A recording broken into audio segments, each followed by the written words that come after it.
आशीर्वादाने संपूर्ण मराठा समाजासाठी लाखो मराठा बांधवांसाठी हा आजचा दिवस इच्छापूर्तीचा आहे आणि ऐतिहासिक आहे असं म्हटलं तर वावगं ठरणार नाही। आजचा हा दिवस आपल्या सगळ्यांसाठी एक कर्तव्याची जाणीव करून देणारा दिवस आहे।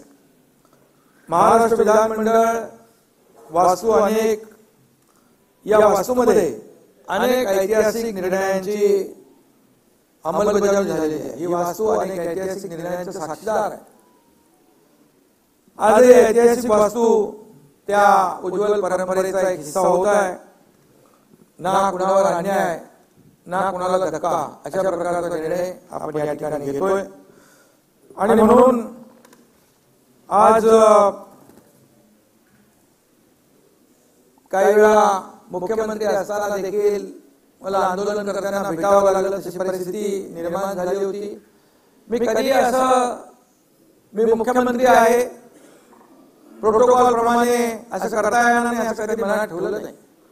कारण हिंदुहृदय सम्राट बाळासाहेब ठाकरे म्हणायचे जनतेपेक्षा जनता तुमच्यापेक्षा मोठी आहे। या जनतेने तुम्हाला इथं बसवलं आहे। असे प्रसंग येतील तर मंत्रालयातून उतरून जनतेला भेटा आणि त्याप्रमाणे मी अनेक वेळा काम केलंय आणि तिथे कुठेही मी कधी माझ्या पदाचा आब वगैरे आणला नाही। काही लोक म्हणतात की त्यावेळेस जेव्हा मनोज जरांगे पाटील यांनी आंदोलन उपोषण मागे घेतलं त्यावेळेस एकनाथ शिंदे वेळ मारून नेली असं काही लोक म्हणू लागले। परंतु काहींना वाटलं एकनाथ शिंदे आश्वासन देईल ते पूर्ण करेल का सरकार पूर्ण करेल का। पण आपल्या सगळ्यांना माहित आहे आम्ही सरकार जे काय दीड वर्षामध्ये काम करतोय जे घेतलेले निर्णय आपल्या समोर आहेत आणि प्रत्येक निर्णय जो घेतलेला आहे तो सर्वसामान्य माणसाच्या हितासाठी घेतला आहे। शेतकरी कष्टकरी माता भगिनी तरुण ज्येष्ठ सगळ्यांसाठी राज्यकर्त्याला कुठलाही वैयक्तिक लाभ होईल असा कुठलाही निर्णय घेतला नाही। मी या ठिकाणी सांगू इच्छितो जेव्हा आम्ही शपथ घेतली दोघांनी तेव्हा आम्ही कॅबिनेट घ्यायचे असते त्या कॅबिनेटमध्ये दोघंच होतो। ते जरी आपण पाहिले निर्णय तर त्या निर्णयामध्ये शेतकरी कष्टकरी कामगार त्यांचाच हिताचे निर्णय आम्ही पहिल्या दिवसापासून घेतले आणि त्यामुळे शब्द देताना विचारपूर्वक 10 वेळा 100 वेळा विचार करून आम्ही शब्द देतो। बाळासाहेब देखील आम्हाला तसं म्हणायचे आणि म्हणून मी आपल्याला एवढं सांगेन मी एक कार्यकर्ता आहे। बाळासाहेबांचा कार्यकर्ता दिघे साहेबांचा कार्यकर्ता एकदा शब्द दिला की तो शब्द मी पाळतो पाळण्याचा प्रयत्न करतो। कधी शब्द मी फिरवत नाही। त्यामुळे माझ्यावर खूप लोक विश्वास ठेवतात। मी राजकीय बोलू इच्छित नाही। 1.5 वर्षापूर्वीचा किताब मला गुरु गिरवायचा नाही। म्हणजे शब्द दिलेला शब्द पाळतो जयंतराव म्हणून लोक विश्वास ठेवतात आणि म्हणून आज मी तो शब्द या ठिकाणी पाळतोय। एकदा शब्द दिला की तो मागे हटण्याचा माझा काही प्रश्न नाही आणि म्हणून मराठा समाजासाठी आंदोलन जे मनोज जरांगे पाटील त्यांच्या सहकारी यांनी केलंय खऱ्या अर्थाने त्यांना देखील हा निर्णय जो आहे त्यांच्या आंदोलनाचा एकजुटीचा एक विजय आहे असं म्हटलं तरी वावगं ठरणार नाही।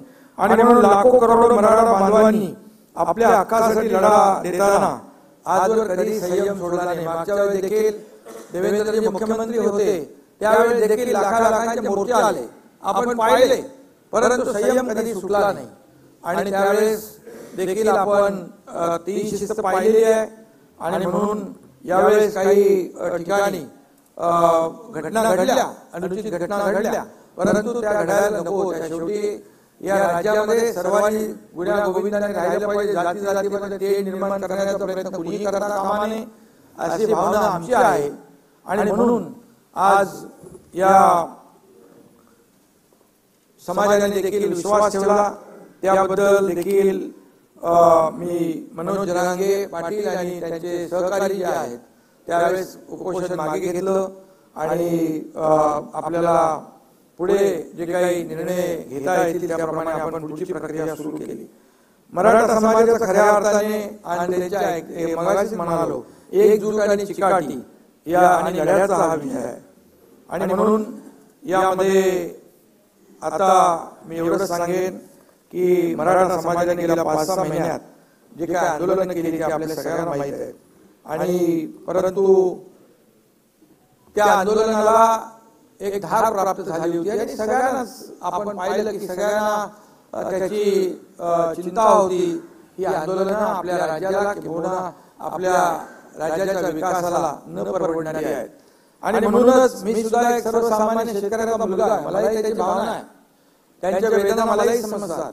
आम्ही अनेक लोक शेतकऱ्याच्या कुटुंबात जन्माला आलो म्हणून शेतकऱ्यांशी संवाद साधणं, त्यांच्या बांधावर जाणं, शेतकऱ्यांना आज मी दुसरीकडे विषय घेऊ जाऊ इच्छित नाही, परंतु सरकारने आज शेतकऱ्यांसाठी पण खूप मोठे निर्णय घेतलेले आहेत आणि म्हणून मुख्यमंत्री झाल्यानंतर अनेक आघाड्यांवर काम करावं लागतं, अनेक आंदोलन येतात, अनेक आता सगळ्यांनाच वाटतं आम्हाला आताच पाहिजे, अनेक वर्षापूर्वीचे प्रलंबित प्रश्न, अनेक वर्षापासूनचे असलेले प्रश्न देखील चुटकीसारखे सुटले पाहिजे अशी भावना असते, पण त्याला काही प्रक्रिया असते, कायदेशीर बाबी असतात, सगळ्या बाबी आपण लक्षात घेऊन त्या सोडवल्या पाहिजेत आणि त्याला वेळही दिला पाहिजे, तेवढा संयम राखला पाहिजे.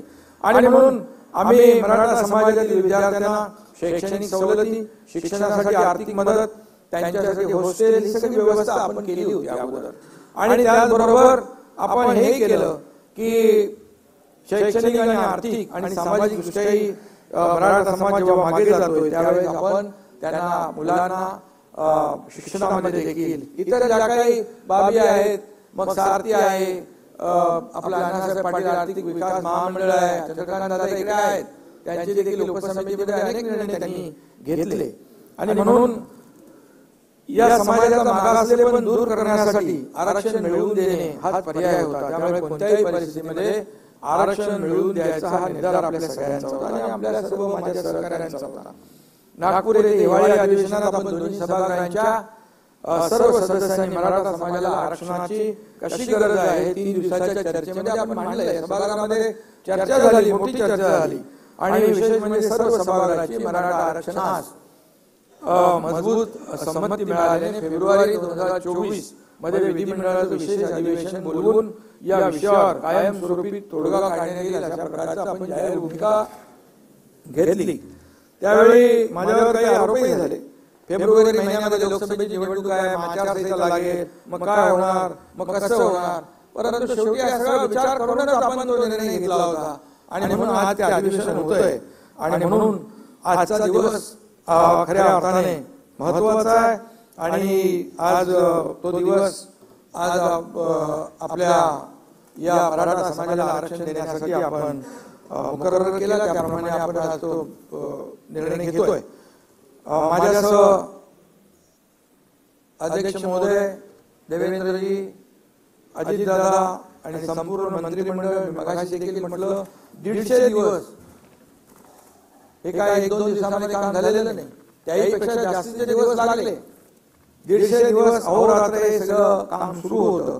प्रशासनातील विशेषतः सामान्य प्रशासन विभाग, राज्य मागासवर्गीय विभाग, सामाजिक न्याय विशेष सहाय्य विभाग, महसूल विभाग, विधी व न्याय विभाग तसेच वित्त विभागातील आणि गृह विभागातील अधिकाऱ्यांपासून या अगदी शेवटच्या चतुर्थ श्रेणी कर्मचारी यांनी घेतलेली अपार मेहनत आणि त्यांचं फलित म्हणजे आजचं हे आपलं विधिमंडळाचं अधिवेशन होत आहे आणि यामध्ये जवळपास 3 ते 4 लाख लोक काम करत होते, दिवस रात्र काम करत होते. आपण त्याच्यामध्ये गोखले इन्स्टिट्यूट, टाटा इन्स्टिट्यूट अनेक लोकांची आपण मदत त्यामध्ये घेतलेली आहे आणि यामध्ये सगळ्यांचं एकच उद्दिष्ट होतं की सर्वांनी मनापासून काम करून हे युद्ध पातळीवर दिवस रात्र 24/7 यामध्ये काम करून आपल्याला या सर्व जो काही उद्देश आहे आपला तो पूर्ण करण्यासाठी अहोरात्र मेहनत घेण्याचं काम या सगळ्यांनी केलं. महाराष्ट्र सरकार पूर्णपणे मराठा समाजाला आरक्षण देण्याच्या बाजूने आपण सगळेजण आहोत, त्याच्यामध्ये मला पुन्हा त्याचा वापर करण्याची आवश्यकता नाही.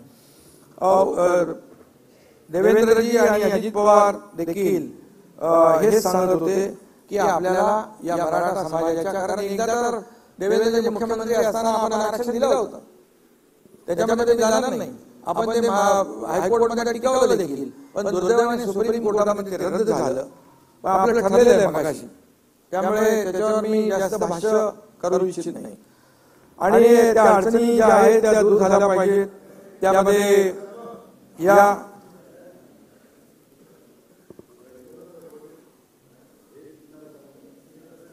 ठीक आणि म्हणून मागासवर्ग आयोगाची स्थापना करून मराठा आरक्षण त्यावेळेस मान्य झालं होतं, कोर्टात टिकलं होतं. सुप्रीम कोर्टात देखील आपण ज्या पद्धतीने थोडीशी मांडणी करायला पाहिजे होती, दुर्दैवाने ते आपल्याला झालं नाही. आणि त्यामुळे या पार्श्वभूमीवर नव्याने मागासवर्ग आयोग नेमता येईल की नाही या संदर्भात शंका उपस्थित करण्यात आल्या होत्या. परंतु सर्वोच्च न्यायालयानेच राज्य शासनाचा मागासवर्ग आयोग नेमण्याचा अधिकार मान्य केला आहे. इंदिरा साहनी प्रकरणामध्ये घटनापीठाने जो निर्णय दिला त्याच्या परिच्छेद 550 मध्ये म्हटलंय, for the purpose and object that those communities who were earlier backward and advanced should be excluded, and those communities who were earlier advanced and might have degraded into backward class should be included. Thus, the state was fully entitled to appoint backward classes commission to collect relevant data and submit a report. हे आपल्याला कुठलेही असं बेकायदेशीर काम आपण करत नाहीये. पूर्णपणे कायदेशीर बाबी यामध्ये आपण पाहून या ठिकाणी आपण काम करतोय. त्यामुळे यासाठी आपण न्यायमूर्ती सुक्रे साहेबांच्या अध्यक्षतेखाली स्थापन केला मागासवर्ग आयोग. हा पूर्णतः वैध असून या आयोगाने अत्यंत काळजीपूर्वक आणि मेहनतीने निर्गुणे राजीनामा दिला त्यांनी. आणि म्हणून आपण सुक्रे साहेबांचं अध्यक्षतेखाली काळजीपूर्वक आणि मेहनतीने तयार केलेला अहवाल शासनाने स्वीकारला ना. नाही तुम्ही माझ्याशी बोला ना. शासनाने स्वीकारलाय. हे आरक्षण सुप्रीम कोर्टात टिकेल की नाही याबद्दल आतापासून शंका बाळगण्याचं कारण आहे. ना आपण पॉझिटिव्ह बोलूया, पॉझिटिव्ह चर्चा करूया. सगळ्यांची जबाबदारी आहे. हे सगळं आपण मराठा समाजाला जो आरक्षण देतोय हे टिकावं यासाठी सुप्रीम यामध्ये घटनेच्या 342A आणि 16 आणि 15 प्रमाणे नोकरी आणि शिक्षणामध्ये आरक्षण देण्याची घटनेत तरतूद आहे. त्यानुसार आयोगाने शिफारस केलेली आहे. या ठिकाणी मी नम्रपणे नमूद करू इच्छितो की नाना आपलं राज्य नाही 22 राज्यांमध्ये आज आरक्षण 50% जास्ती आहे. तामिळनाडू 69%, हरियाणा 67%, राजस्थान 64%, बिहार 60%, गुजरात 59%, पश्चिम बंगाल 55%, आणखी 22 लोक आहेत. बिहार 59% दिलेले आहे, 69%. त्यामुळे आज आपल्याला मी एवढं सांगतो, आपण जी 50% आरक्षणाची मर्यादा ओलांडली ते मगाशी तुम्हाला वाचून दाखवलं. कोर्टाने आपल्याला सुप्रीम कोर्टाने पण ते आपल्याला अधिकार दिले आणि तो आपला अधिकार आहे.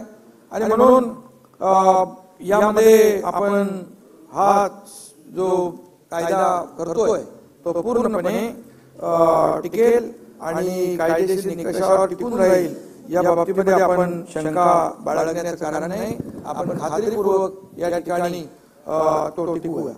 त्याचबरोबर आपण या सर्व ज्यांच्या या आंदोलनामध्ये काही लोकांचा मृत्यू देखील झालेला आहे आणि त्यांच्या कुटुंबियांना देखील आपण आर्थिक मदत देखील सरकारने केली ऑलरेडी. पण ती सरकारने शेवटी माणसाला तर प्रधान नाही आणि घरातलं करता धरता माणूस गमावले दुःख ते कधी भरून काढू शकत नाहीत. किती आपण मदत केली तरी सुद्धा त्या कुटुंबियांच्या बद्दल मी राज्य सरकारच्या वतीने मुख्यमंत्री म्हणून संवेदना व्यक्त करतो. यावेळी नागपूर येथे झालेल्या विधिमंडळाच्या हिवाळी अधिवेशनात मी सविस्तर पूर्णपणे बोललोय आणि आपण 4 दिवस या परिस्थितीत अतिशय गांभीर्यपूर्वक आणि पोटतिडकीने मतं आपल्या सगळ्या सभागृहाच्या सदस्यांनी मांडलेली आहे. आणि म्हणून आपल्या सगळ्यांची भावना एकच आहे. त्याच्यामध्ये पुन्हा काही मला सांगण्याची आवश्यकता नाही. ओबीसी किंवा अन्य कुठल्याही समाजाच्या आरक्षणाला धक्का न लावता मराठा समाजाला कायद्याच्या चौकटीत बसणार आणि कायद्याच्या चौकटीत टिकणार आरक्षण मिळायला पाहिजे ही भावना सरकारची आहे, तुमची आहे, सगळ्यांची. आणि आजवर देखील मराठा मी राजकीय बोलू इच्छित नाही, परंतु मराठा समाजाचा इथं म्हणजे सगळ्यांनी त्याचा फायदा घेतलेला आहे. परंतु समाज आजपर्यंत या सुविधांपासून वंचित राहिला हे देखील दुर्दैव आहे। आणि म्हणून मी या पुन्हा त्याचं इथे काय भाष्य करू इच्छित नाही की देवेंद्रजींनी दिलं मग कोर्टात टिकलं मग सुप्रीम कोर्टात गेलं, ते जाऊ द्या, आता गेलं ते। आता अशा कुठल्याही गोड दिवशी आपण आपलं तोंड कडू करून घेऊया नको, सगळ्यांनी चांगलं चांगलं बोलूया। आणि म्हणून मी अभिमानाने या ठिकाणी सांगतो की 2.25 वर्षापूर्वी सत्ता हाती घेतल्यानंतर या महायुती सरकारने ठरवलं होतं की मराठा समाजाला आरक्षण देण्याचा निर्णय आपण घेऊया। आणि म्हणून ही मागणी का आता पुढे आलेली नाही। छत्रपती शाहू महाराजांनी त्यावेळी आरक्षणामध्ये मराठा समाजाचाही समावेश केला होता। 40-45 वर्षापासून मराठा बांधव आरक्षणासाठी लढा देतोय। आणि म्हणून आज यांची मी आठवण करेन, स्वर्गीय अण्णासाहेब पाटील यांनी दिलेलं बलिदान देखील आहे, ते बलिदान देखील त्याचाही विचार या ठिकाणी केलेला आहे। आणि आमच्या सरकारने त्यांचं बलिदान देखील व्यर्थ जाऊ नये ही भावना देखील आहे। आणि म्हणून काही वर्षापूर्वी खूप मोठे मोर्चे झाले, 56 आपल्याच काळामध्ये तेव्हा 56 क्रांती मोर्चे राज्यामध्ये निघाले। आम्ही सगळे त्याचे साक्षीदार, आपणही साक्षीदार होतात। आणि त्यामध्ये गेल्या सरकारमध्ये तर छत्रपती संभाजीराजे यांनी देखील आझाद मैदानावर आमरण उपोषण केलं होतं। त्यांच्याशी देखील चर्चा करून मराठा आरक्षणासाठी जे जे काही करता येईल, म्हणजे आरक्षण देण्यापूर्वी जे काही करता येईल त्यांना ओबीसी प्रमाणे सवलती देणं, मुलांना शिक्षणामध्ये सवलती देणं, नोकऱ्यांमध्ये जे काय आपण सारथी अण्णासाहेब पाटील आर्थिक विकास महामंडळ त्याच्यातून आपण मदत करणं, हे आपण त्याप्रमाणे करत होतो। आणि काही निर्णय घेतले पण आपण। त्यांनी देखील त्यावेळेस म्हटलं होतं की सर्वात आधी मराठा समाज हा सामाजिक आणि शैक्षणिक मागास कसा आहे हे सिद्ध करावं लागेल। कोर्टाने त्यांना मागास नाही फॉरवर्ड म्हटलं होतं। आणि म्हणून पूर्णपणे या सगळ्या बाबींचा विचार करून या ठिकाणी आम्ही काम केलंय। आणि म्हणून सप्टेंबर 2022 मध्ये चंद्रकांत दादा यांच्यावर उपसमितीची जबाबदारी आपण दिली आणि त्यांनी देखील ऑगस्ट 22 मध्ये अधिसंख्य पदांची निर्मिती आपण केली। आणि 21 सप्टेंबर 2022 रोजी शासन निर्णय करून त्यामध्ये देखील त्याची अंमलबजावणी केली। त्यावेळी देखील ते सोपं नव्हतं। जवळपास 5000 लोक, 5000 तरुण ज्यांचं सिलेक्शन झालं होतं परंतु त्यांना अपॉइंटमेंट मिळाली नव्हती, ते देखील आपल्या सरकारने त्यांना अपॉइंटमेंट दिली।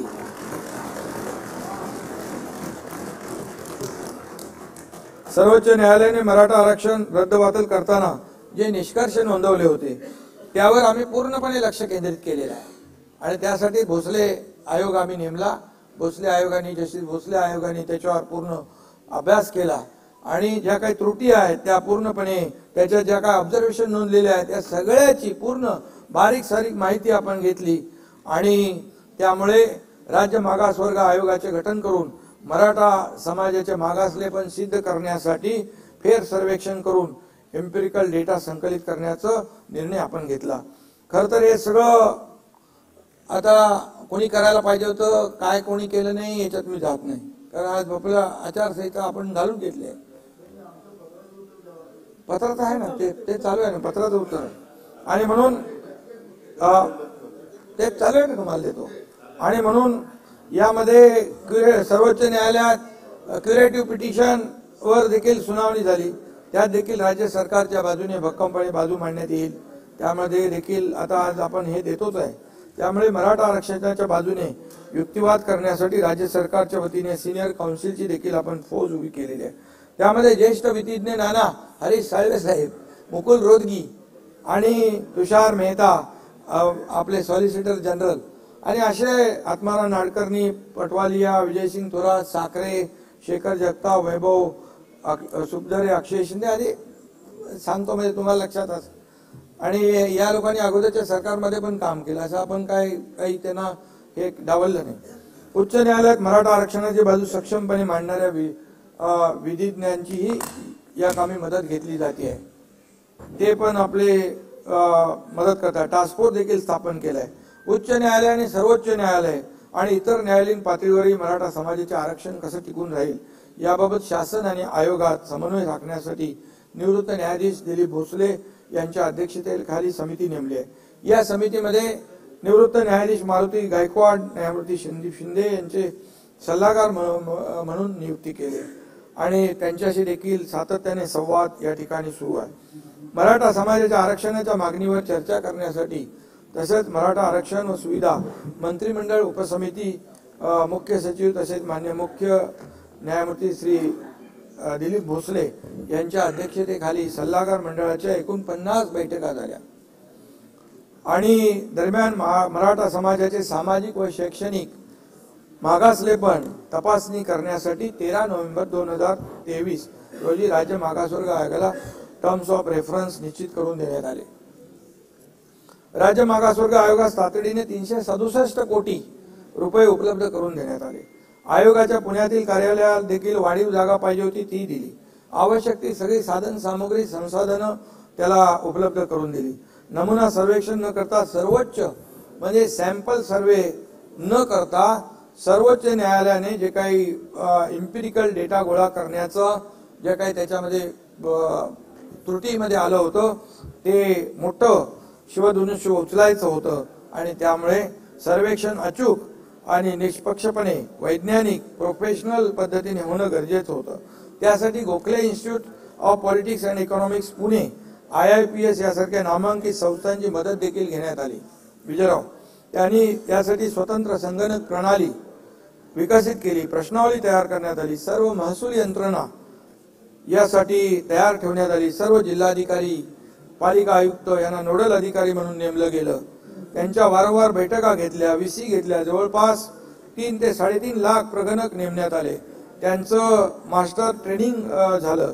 23 जानेवारी पासून युद्धपातळीवर सर्वेक्षणाचं काम सुरू झालं। हे सर्वेक्षण अचूक करायचं होतं आणि वेळेत पूर्ण करायचं होतं, हे चॅलेंज तर होतं आणि म्हणून मला सांगायला अतिशय आनंद आणि अभिमान आहे की 2 फेब्रुवारी 2024 म्हणजे या कालावधीमध्ये त्यांचं नाहीत का आवाज येत नाही? ए कोण बसले बाबा तिकडे?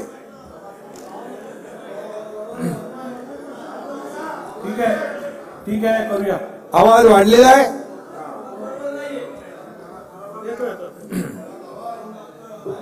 इयरफोन वापरा, इयरफोन। ठीक आहे, हेडफोन वापरा। मी सगळ्या ज्या काही तांत्रिक अडचणी सुरुवातीच्या तक्रारी त्यामध्ये दूर केल्या।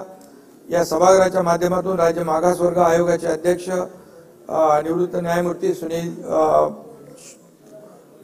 सुकरे साहेब, मागासवर्ग आयोगाचे सर्व सदस्य, गोखले इन्स्टिट्यूट आणि ज्यांनी हा गोवर्धन पर्वत उचलला ते सर्व प्रगणक, महसूल यंत्रणा, अगदी थेट सरपंच तलाठी यांच्यापर्यंत सर्वांचेच मी मनापासून आभार मानतो, त्यांना मनापासून धन्यवाद देखील देतो। हे काम निश्चितच जबाबदारीचं आणि आव्हानात्मक होतं। एखाद्या समाजाला न्याय देण्याचं काम 16 फेब्रुवारी रोजी माननीय सुनील सुकरे साहेबांनी हा अहवाल वर्षा येथे आम्हाला सुपूर्द केला।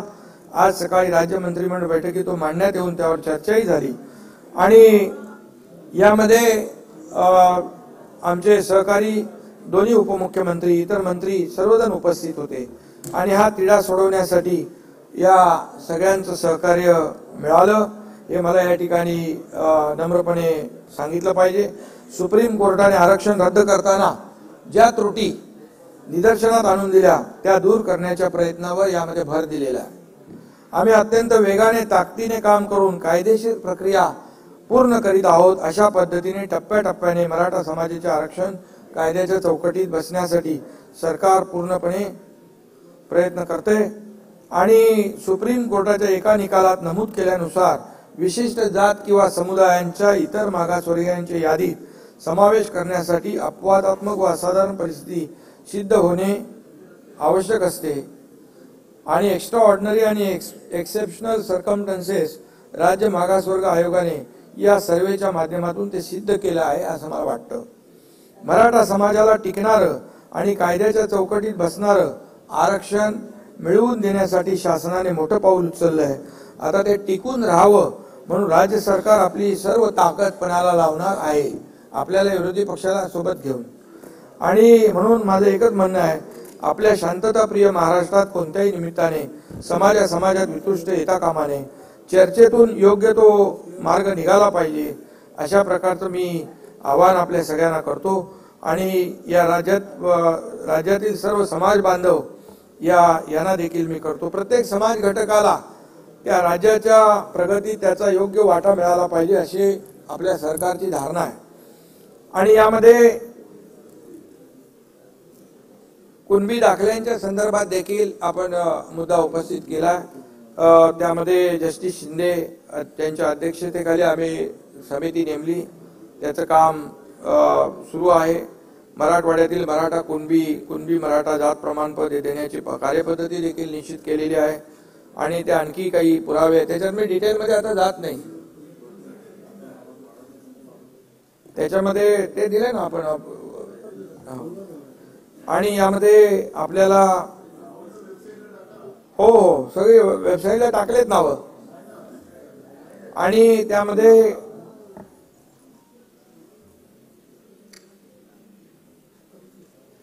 अधिसूचना आपण जी काढली होती त्या अधिसूचना देखील संपूर्णपणे मराठा समाजाच्या नेत्यांनी पूर्ण वाचली होती. आणि त्या अधिसूचनेमध्ये आता अधिसूचना काढल्यानंतर 16 तारखेपर्यंत त्याला सूचना हरकती होत्या आणि नाना 6 लाख हरकती आलेल्या आहेत. तर आता 6 लाख हरकतीची छाननी सुरू आहे. आणि छाननी सुरू असल्यामुळे त्याची योग्य ती प्रक्रिया पूर्ण करून कंप्लीट प्रोसेस पूर्ण करून त्यावर सरकार योग्य तो निर्णय घेईल. हे आपल्याला जी शंका होती त्या बाबतीमध्ये मी या ठिकाणी सांगतो. त्या डिटेल मी आज जात नाही कारण ते मग सगळे सांगितलं ना जी सगळे स्वरांचे जे 6 लाख हरकती आलेल्या आहेत त्या नोटिफिकेशनवर त्या अधिसूचनेवर जी अधिसूचना काढली आपण त्याच्यावर 6 लाख हरकती आल्या त्याची छाननी सुरू आहे. आणि म्हणून मी आपल्याला एवढं सांगतो की आता कलम आणि यामध्ये देखील 6 लाखाहून हरकतीवर सूचना प्राप्त झाल्या आहेत.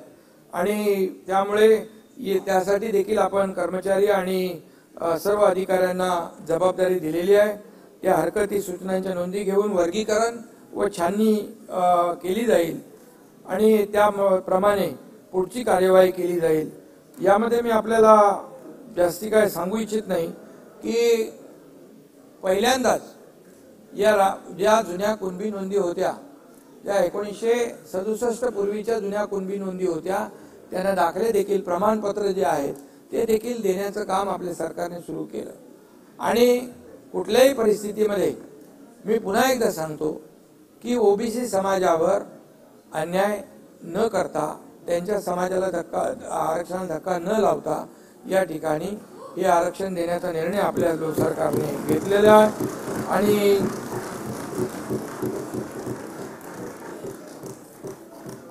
आणि मी डिटेलमध्ये आता त्याच्यामध्ये जाऊ इच्छित नाही. जो कायदाच आहे 2000चा कायदा त्याचे 2012ला रूल्स झाले. नोटिफिकेशन पण आपण काढले त्याच्या आधारावर केलं. या कायद्यामध्ये याच्यामध्ये नियमामध्ये सुटसुटीतपणा स्पष्टता आणण्यासाठी आपण ते केलंय. तुम्ही ते पूर्ण नीट वाचून बघा. त्या वाचून बघितल्यानंतर तुम्हाला ते कळेल की ते नोटिफिकेशन काय आहे. आणि त्या नोटिफिकेशनवर पूर्णपणे आज 6 लाख आक्षेप आलेले आहेत आणि त्यामुळे त्याच्यावर पूर्ण छाननी केली जाईल. मी मनोज जरांगे पाटील आणि त्यांच्या सहकार्यांना देखील विनंती करतो की हे मराठा आरक्षण देण्याचा निर्णय देण्याचे शपथ आम्ही घेतल्यानंतर 3 महिन्यामध्ये हे मराठा आरक्षण दिलेलं आहे.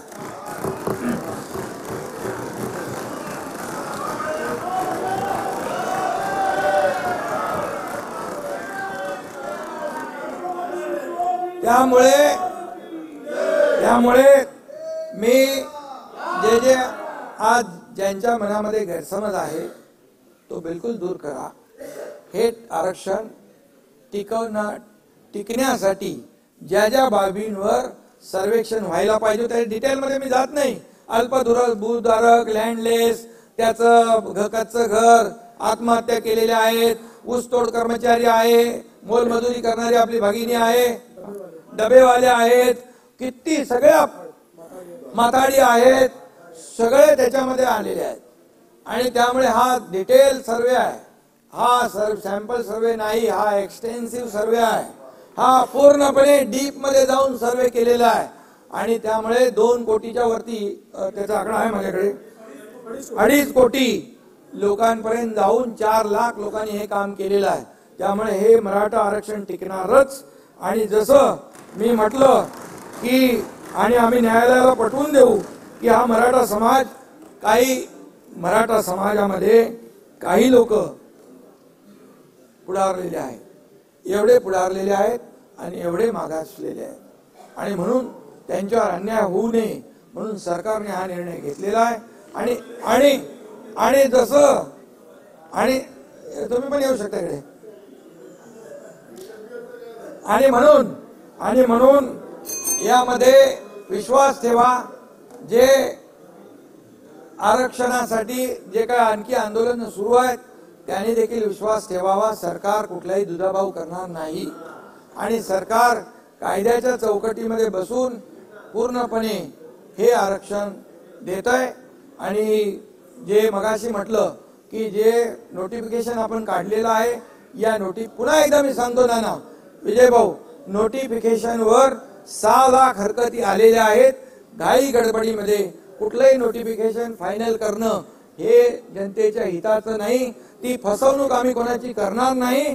त्याच्यावर पूर्ण प्रक्रिया करून छाननी करून त्याच्यावर देखील सरकार योग्य तो निर्णय घेईल. आणि म्हणून आंदोलनकर्त्यांना देखील मला विनंती करायची आहे, जसं सरकार बोलतं तसा निर्णय घेतं हे मराठा आरक्षणाच्या वरून आजच्या निर्णयावरून त्यांनी देखील समजून घेतलं पाहिजे आणि संयम राखला पाहिजे. कारण आणि शेवटी समाज आणि सरकार असं काय वेगळं आम्ही मानत नाही. आणि म्हणून यामध्ये ज्यांच्यावर गुन्हे दाखल झाले होते, जे किरकोळ म्हणजे लोकशाहीमध्ये आपण आंदोलन करतो त्याप्रमाणे आंदोलन ज्यांनी केलं त्यांचे पण आम्ही गुन्हे मागे घेतले. ज्यांनी मालमत्तेचं नुकसान केलंय, ज्यांनी कोणाला इजा केलेली आहे, हे तात्काळ आपल्याला त्याचं वर्गीकरण आपण केलेलं आहे.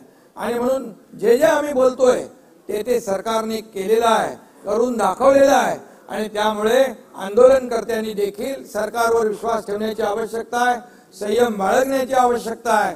आणि म्हणून मी आपल्या सगळ्यांच्या वतीने जे आज मराठा समाजाला आरक्षण देण्याचा जसा निर्णय आपल्या सरकारने घेतला तसा निर्णय इतर जे काही मुद्दे आहेत त्या बाबतीत देखील सकारात्मक पद्धतीने घेईल, कुठल्याही समाजावर अन्याय न करता. आणि म्हणून मी आपल्या सगळ्यांना एवढंच सांगतो की या आपल्या सभागृहाला देखील विनंती करतो की एकमताने आजचं हे मराठा समाजाला आरक्षण देण्याचा आपण जो निर्णय घेतलेला आहे त्याला एकमताने आपण मान्यता देऊया आणि एकमताने हे विधेयक मंजूर करावं अशा प्रकारची विनंती मी आपल्याला करतो. घेतलेला निर्णय अतिशय धाडसी निर्णय आहे, ऐतिहासिक निर्णय आहे आणि हा टिकणारा निर्णय आहे. ही जबाबदारी आम्ही सरकारची आहे. धन्यवाद. आता विधेयक खंडशः विचारात घेण्यात येईल. खंड 2 ते 20, खंड 1 संपूर्ण शीर्षक आणि हेतुवाक्य हे विधेयकाचे भाग समजण्यात यावेत. अनुकूल असतील त्यांनी होय म्हणावे, प्रतिकूल असतील त्यांनी नाही म्हणावे. होयचे बहुमत आहे, होयचे बहुमत आहे. खंड 2 ते 20, खंड 1 संपूर्ण शीर्षक आणि हेतुवाक्य विधेयकाचे भाग झाले. प्रभारी मंत्री.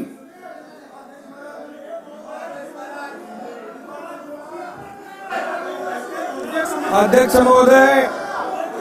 महोदय 2004 चे विधानसभा विधेयक क्रमांक 1 महाराष्ट्र राज्यातील सामाजिक व शैक्षणिक दृष्ट्या मागासवर्गाकरिता आरक्षण विधेयक 2024 संमत करावे असे मी आपल्या अनुमतीने प्रस्ताव मांडतो. असा आहे की सन 2024 चे विधानसभा विधेयक क्रमांक 1 महाराष्ट्र राज्यातील सामाजिक व शैक्षणिक दृष्ट्या मागासवर्गीयांकरिता आरक्षण विधेयक 2024 संमत करावे. प्रश्न असा आहे की सन 2024 चे विधानसभा विधेयक क्रमांक 1 महाराष्ट्र राज्यातील सामाजिक व शैक्षणिक दृष्ट्या मागासवर्गीयांकरिता आरक्षण विधेयक 2024 संमत करावे. अनुकूल असतील त्यांनी होय म्हणावे, प्रतिकूल असतील त्यांनी नाही म्हणावे. होयचे बहुमत आहे, होयचे बहुमत आहे. विधेयक संमत झाले. बरं ठीक आहे. भुजबळ साहेब 2 मिनिटं बसा, 2 मिनिटं बसा, 2 मिनिटं बसा. अध्यक्ष महोदय, माझी विनंती आहे, आपण बहुमत म्हटलंय पण त्यांचंही याला पाठिंबा आहे, त्यामुळे सभागृहाने एकमताने केलं. विरोधी पक्षनेते आपण आपलं काय मत आहे सांग. एकमताने केलं पाहिजे. अध्यक्ष महोदय, माननीय उपमुख्यमंत्री महोदयांनी जो प्रस्ताव या ठिकाणी आणलेला किंवा सांगितलंय, खरं तर हा यामध्ये कुणाचाही विरोध असण्याचं कारण नाही. मराठा समाजाला आरक्षण दिलं गेलं पाहिजे ही पूर्वीपासून आमची भूमिका होती, आमच्या सर्वांची भूमिका होती. त्यामुळे कुणाचाही काही विरोध नव्हता. त्यामुळे बहुमत करू नका, याला एकमत म्हणा, आमची त्याला तयारी आहे. काय अध्यक्ष महोदय, 1 मिनिट मध्ये बोलू द्या ना. आता झालं ना, बोलू द्या ना. तुम्हाला विचारलेलं बहुमत आहे की एकमत आहे, तुम्ही एकमत सांगितलं. आता मला घोषणा करू दे एकमताची. होयचे एकमत आहे, होयचे एकमत आहे. त्यामुळे हे विधेयक एकमताने संमत झाले आहे असं मी घोषित करतो. चला पुढे. नाही झालं ना, आता पुढे ठीक आहे. आपण बसून घ्या. भुजबळ साहेब बसून घ्या. भुजबळ साहेब तुम्हाला बोलायचं आहे ना, बसून घ्या, त्यानंतर बोला. मला बोलू दे, मला आपण बसा. बोला. बसा. बघा, सहसा आपण शोक प्रस्ताव बैठकीच्या शेवटी घेतो, परंतु हे विधेयक आता सन्माननीय मुख्यमंत्र्यांना वरच्या सभागृहातही मांडायचं आहे. त्यांनी शोक प्रस्तावाच्या वेळी त्यांनी उपस्थित राहणं पण अपेक्षित आहे. त्यामुळे मी पहिली शोक प्रस्ताव घेणार आणि त्यानंतर उर्वरित कामकाज आपण घेऊ. शोक प्रस्ताव शोक प्रस्ताव नंतर मी पुढील प्रमाणे शोक प्रस्ताव मांडतो. श्री अनिल कलजेराव बाबर, विधानसभा सदस्य, श्रीमती रजनी शंकरराव सातव, माजी विधानसभा सदस्य व माजी राज्यमंत्री, सर्वश्री वल्लभ दत्तात्रय बेनके, शरद रामगोंडा पाटील, मधुकर तुळशीराम बेदरकर व श्री श्रीकांत कृष्णाजी सरमळकर, माजी विधानसभा सदस्य यांच्या दुःखद निधनाबद्दल हे सभागृह अतीव्र दुःख व्यक्त करते. कैलासवासी अनिल कलजेराव बाबर यांचा जन्म 7 जानेवारी 1950 रोजी सातारा जिल्ह्यात कराड तालुक्यातील रेठरे बुद्रुक येथे झाला. त्यांचे शिक्षण BA पर्यंत झाले होते. कैलासवासी बाबर यांनी जीवन प्रबोधिनी शिक्षण संस्था व मॉडर्न एज्युकेशन संस्थेचे संस्थापक संचालक म्हणून कार्य केले होते. त्यांनी रयत शिक्षण संस्था तसेच शिक्षण सहाय्यक मंडळाचे सदस्य म्हणूनही कार्य केले होते. कैलासवासी बाबर यांनी यशवंत सहकारी साखर कारखाना, खानापूर तालुका सहकारी सूत गिरणी तसेच खानापूर तालुका खरेदी विक्री संघ, श्रीनाथ नागरी सहकारी पतसंस्था, सांगली जिल्हा मध्यवर्ती सहकारी बँकेचे संचालक म्हणून उत्तम कार्य केले होते.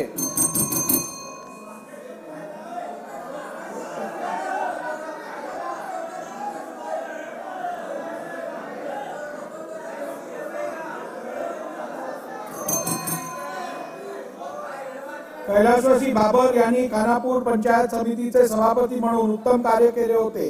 ते सन 1990, 1999, 2014 व 2019 असे 4 वेळा सांगली जिल्ह्यातील खानापूर आटपाडी मतदारसंघातून महाराष्ट्र विधानसभेवर निवडून आले होते. विधिमंडळाच्या अनेक समितींवर त्यांनी काम केले होते. अशा या ज्येष्ठ समाजसेवकाचे बुधवार दिनांक 31 जानेवारी 2024 रोजी दुःखद निधन झाले. कैलासवासी रजनी शंकरराव सातव यांचा जन्म 13 जुलै 1949 रोजी पुणे येथे झाला. त्यांचे शिक्षण BSc LLB पर्यंत झाले होते. कैलासवासी रजनी सातव यांनी सुरुवातीस काही काळ वकिली केली होती. त्यांनी कळमनुरी जागृती महिला मंडळाच्या अध्यक्षा म्हणून उत्तम कार्य केले होते. राज्य महिला आयोगाच्या अध्यक्ष म्हणूनही त्यांनी कार्य केले होते. महिला आणि बालकांच्या कल्याणासाठी त्यांनी विशेष योगदान केले होते. कळमनुरी तालुक्यातील अनेक सामाजिक संस्थांशी त्यांचा निकटचा संबंध होता. कळमनुरी मतदारसंघाच्या सर्वांगीण विकासासाठी त्यांनी योगदान केले होते. कैलासवासी रजनी सातव या सन 1980 व 1985 मध्ये कळमनुरी मतदारसंघातून महाराष्ट्र विधानसभेवर निवडून आल्या होत्या. त्या सन 1994 मध्ये महाराष्ट्र विधान परिषदेवरही निर्वाचित झाल्या होत्या. त्यांनी सार्वजनिक आरोग्य व कुटुंब कल्याण, सांस्कृतिक कार्य, तुरुंग, पर्यटन, महसूल व पुनर्वसन, वैद्यकीय शिक्षण, समाज कल्याण आणि आदिवासी विकास तसेच विधी व न्याय खात्याचे राज्यमंत्री म्हणून उत्तम कार्य केले होते. अशा या ज्येष्ठ समाजसेविकेचे रविवार दिनांक 18 फेब्रुवारी 2024 रोजी दुःखद निधन झाले. कैलासवासी वल्लभ दत्तात्रय बेनके यांचा जन्म 23 जून 1950 रोजी पुणे जिल्ह्यात जुन्नर तालुक्यातील हिवरे येथे झाला. त्यांचे शिक्षण BSc पर्यंत झाले होते. कैलासवासी बेनके यांनी ज्ञानदा शिक्षण मंडळाची स्थापना करून गोरगरीब विद्यार्थ्यांच्या शिक्षणाची सोय केली. त्यांनी जुन्नर औद्योगिक वसाहतीचे संस्थापक संचालक, जुन्नर कृषी प्रतिष्ठान तसेच श्रीराम नागरी सहकारी संस्थेचे संचालक म्हणून उत्तम कार्य केले होते. विघ्नहर सहकारी साखर कारखान्याचे ते काही काळ संचालक होते. महाराष्ट्र कृष्णा खोरे विकास महामंडळाचे उपाध्यक्ष म्हणून त्यांनी कार्य केले होते. शिवनेरी किल्ला, श्री क्षेत्र, लोण्याद्री व ओझर परिसराच्या विकासासाठी त्यांनी विशेष प्रयत्न केले होते. जुन्नर तालुक्याच्या सर्वांगीण विकासासाठी त्यांनी मोलाचे योगदान दिले होते. कैलासवासी बेनके हे सन 1985, 1990, 2004 व 2009 मध्ये पुणे जिल्ह्यातील जुन्नर मतदारसंघातून महाराष्ट्र विधानसभेवर निवडून आले होते. विधिमंडळाच्या अनेक समित्यांवर त्यांनी काम केले होते. अशा या ज्येष्ठ समाजसेवकाचे रविवार दिनांक 11 फेब्रुवारी 2024 रोजी दुःखद निधन झाले. श्री शरद रामगोंडा पाटील यांचा जन्म 10 जानेवारी 1944 रोजी सांगली जिल्ह्यात मिरज तालुक्यातील कुपवाड येथे झाला. त्यांचे शिक्षण MA पर्यंत झाले होते. कैलासवासी पाटील यांनी यशवंत शिक्षण संस्था तसेच लठ्ठे एज्युकेशन सोसायटीचे संचालक म्हणून कार्य केले होते. सांगली येथील वृद्ध सेवाश्रम संस्थेचे ते अध्यक्ष होते. त्यांनी विकास सहकारी ग्राहक संस्था, कुपवाड अर्बन कोऑपरेटिव्ह बँक तसेच धनश्री महिला सहकारी बँकेचे संस्थापक संचालक म्हणूनही कार्य केले होते. ते राजाराम बापू सहकारी सिमेंट कारखान्याचे संस्थापक चेअरमन होते. कैलासवासी पाटील सन 1979 ते 1990 या कालावधीत मिरज पंचायत समितीचे सदस्य तसेच काही काळ सांगली जिल्हा परिषदेचे सदस्य होते. ते सन 1990 व 1995 मध्ये मिरज मतदारसंघातून महाराष्ट्र विधानसभेवर निवडून आले होते. ते जुलै 2002 मध्ये महाराष्ट्र विधान परिषदेवर निर्वाचित झाले होते. अशा या ज्येष्ठ समाजसेवकाचे बुधवार दिनांक 27 डिसेंबर 2023 रोजी दुःखद निधन झाले. कैलासवासी मधुकर तुळशीराम बेदरकर यांचा जन्म 15 डिसेंबर 1940 रोजी भंडारा जिल्हा लाखांदूर तालुक्यातील जैतापूर बारव्हा येथे झाला. कैलासवासी बेदरकर यांनी भंडारा जिल्हा सत्र न्यायालय बार काउन्सिलचे अध्यक्ष म्हणून उत्तम कार्य केले होते. त्यांनी भंडारा जिल्हा युवक काँग्रेसचे अध्यक्ष म्हणूनही कार्य केले होते. भंडारा जिल्ह्यातील अनेक सामाजिक, शैक्षणिक व सांस्कृतिक संस्थांशी त्यांचा निकटचा संबंध होता. साकोली मतदारसंघाच्या विकासासाठी त्यांनी विशेष योगदान दिले होते. कैलासवासी बेदरकर सन 1978 मध्ये भंडारा जिल्ह्यातील साकोली मतदारसंघातून महाराष्ट्र विधानसभेवर निवडून आले होते. अशा या ज्येष्ठ समाजसेवकाचे मंगळवार दिनांक 6 फेब्रुवारी 2024 रोजी दुःखद निधन झाले.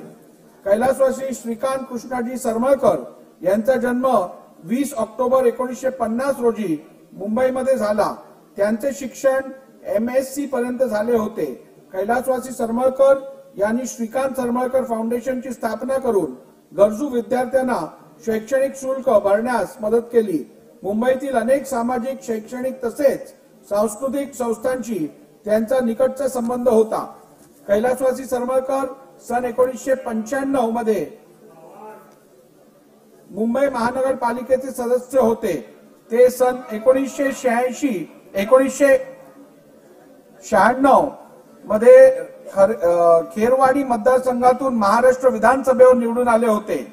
अशा या ज्येष्ठ समाजसेवकाचे सोमवार दिनांक 22 जानेवारी 2024 रोजी दुःखद निधन झाले. सन्मान्य सदस्यांनी शब्द उभे राहून शोक प्रस्ताव संमत करावा अशी विनंती आहे.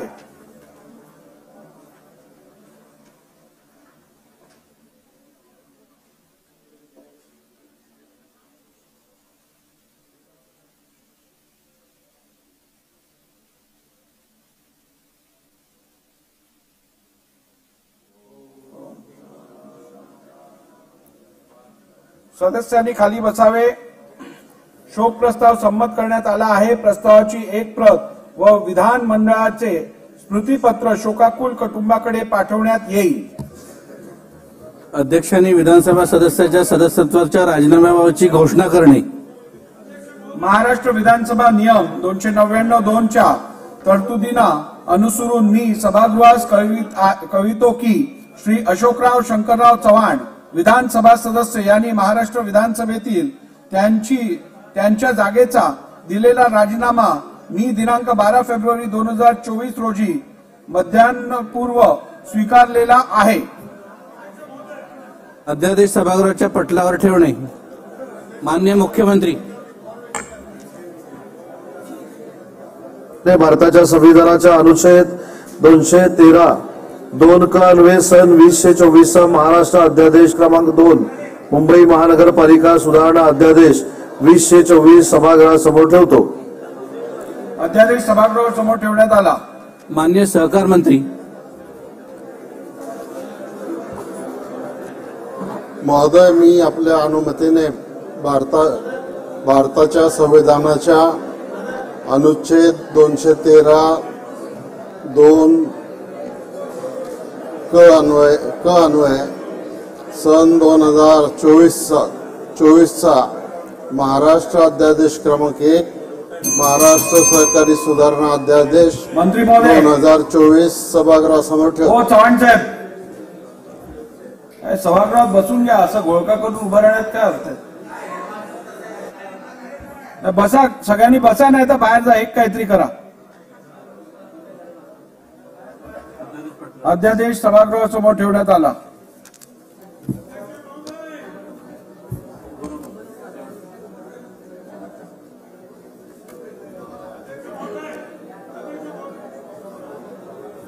अध्यक्ष महोदय,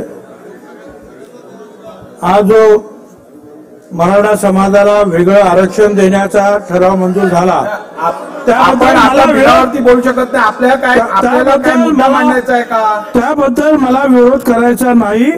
की म्हणून आम्ही सांगतो वेगळं आरक्षण द्या, वेगळं आरक्षण द्या. पण आज अध्यक्ष महोदय, ज्या जरांगेचा उल्लेख माननीय मुख्यमंत्र्यांनी केला, अहो ते सतत धमक्या देतात.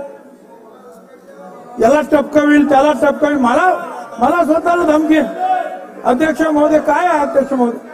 आणि अध्यक्ष महोदय, एवढंच नाही तर छत्रपती शिवरायांच्या पुतळ्याखाली बसून महाराष्ट्राच्या मुख्यमंत्र्यांना, उपमुख्यमंत्र्यांनी आम्हाला तर नेहमीच देतात, अहो आईवरून शिव्या. तिथे बसलेले जे आहेत महसूल आयुक्त, SP, कलेक्टर, त्यांना तर म्हणतात तुम्ही भाडखावात, आणखी त्यांनाही आईवरून शिव्या. अध्यक्ष महोदय, दादागिरी जी काय चाललेली आहे याला काय कंट्रोल करणार आहात की नाही? अध्यक्ष महोदय, काही कारण नव्हतं खरं म्हणजे. 27 तारखेला त्यांना सांगितलं होतं, त्यांनी सगळे गुलाल उधळला, फटाके वाजवले, परत 10 तारखेला उपोषणाला बसले आणि अनेक शहरामध्ये जे आहेत बस गाड्या फोडल्या आणि एक भीतीचं वातावरण ज्या राज्यामध्ये जे आहेत. मला बोलायला देणार, तुम्ही नंतर बोला ना. आता बसा. अध्यक्ष महोदय, एक भीतीचं वातावरण राज्यामध्ये ते निर्माण करतात. अध्यक्ष महोदय, अध्यक्ष महोदय हे थांबायला पाहिजे. अध्यक्ष महोदय, अध्यक्ष महोदय, आता हे सगळं झाल्यानंतर त्यांचं काय म्हणणं आहे? अरे अरे भुजबळ साहेब माझ्याकडे बघून बोला ना काय. अध्यक्ष महोदय, मला आवाज उठावा मग. अध्यक्ष महोदय, आता ते काय म्हणतात की मी उठणार नाही, म्हणजे यांचं आंदोलन चालूच. आपण मराठा समाजाला वेगळं आरक्षण द्यायचा ठराव केला तर आरक्षण म्हणजे यांचं चालू. यांच्यावर काय बोललं की आम्हाला ते धमकी देणार. अध्यक्ष महोदय, आता त्यांचं म्हणणं की आम्हाला हे आरक्षण नको, आम्हाला ओबीसीतच आरक्षण द्या.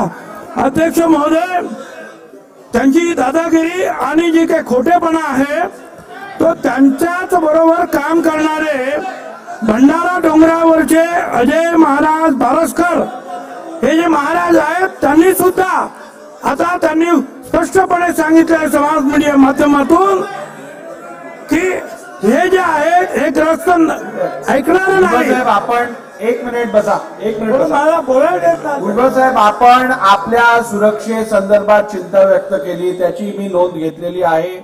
जर का आपल्याला कुठच्याही प्रकारच्या जीवहानीची संभावना वाटत असेल तर त्या संदर्भातली चिंता आपण व्यक्त करणं रास्त आहे. सभागृहासमोर आपण जी चिंता व्यक्त केली आहे त्याची नोंद घेतली गेली आहे. शासनाने या विषयाची गंभीर नोंद घेऊन उचित उपाययोजना करावी. अध्यक्ष महोदय, हे आंदोलन सुरू असताना ते आपण काही बोललो की ताबडतोब धमकी देणार. ते म्हणतात की आम्हाला ओबीसी मध्ये आरक्षण द्या. हे आजचा जो ठराव त्यांना मंजूर नाही. अध्यक्ष महोदय, ते बारसकर महाराज ते सुद्धा तेच सांगतात. त्यांनी एक काल जे क्लिपिंग दाखवली त्याच्यामध्ये एक बबनराव वाळेकर मला बोलू दे ना. अध्यक्ष मांडलं तुम्ही आता किती अजून मांडलं? नाही, 30 सेकंदात संपवा. 30 सेकंदात संपवा. 30 मिनिटात संपवतो. 30 मिनिटांमध्ये लवकर संपवा आता संपवा. तर अध्यक्ष महोदय जे त्यांनी सुद्धा सांगितलं की हे जे आहे यांचं मारुतीचं शेपूट वाढतच जाणार. हे शिवीगाळ करतात. ते बारसकर महाराज त्यांना समजायला गेले. तुकाराम महाराजांच्या डोंगरावर येते त्यांचे वंशज ते म्हणतात. 30 सेकंद दिले संपले. आता बसा. सभागृहावरील कामकाज आता संपले आहे. राज्यपालांकडून पुढील प्रमाणे संदेश आला आहे. मी रमेश बैस, महाराष्ट्राचे राज्यपाल, भारताच्या संविधानाच्या अनुच्छेद 174 खंड 2 उपखंड क द्वारा मला प्रदान आलेल्या अधिकारांचा वापर करून याद्वारे मंगळवार दिनांक 20 फेब्रुवारी 2024 रोजी होणाऱ्या सभागृहाच्या बैठकीच्या समाप्तीबरोबरच महाराष्ट्र विधानसभेचे अधिवेशन संस्थगित करीत आहे. यानुसार विधानसभेचे अधिवेशन आता संस्थगित झाल्याचे मी जाहीर करतो. राष्ट्रगीत.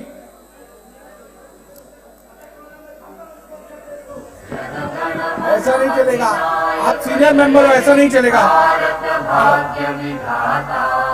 पंजाब सिंधु गुजरात मराठा द्राविड उत्कल बंगा विंध्य हिमाचल यमुना गंगा उच्छल जलधि तरंगा तव शुभ नामे जागे तव शुभ आशीष मागे गाहे तव जय गाथा जनगण मंगलदायक जय हे भारत भाग्य विधाता जय हे जय हे जय हे जय जय जय जय हे. बोला, भरपूर बोला आता.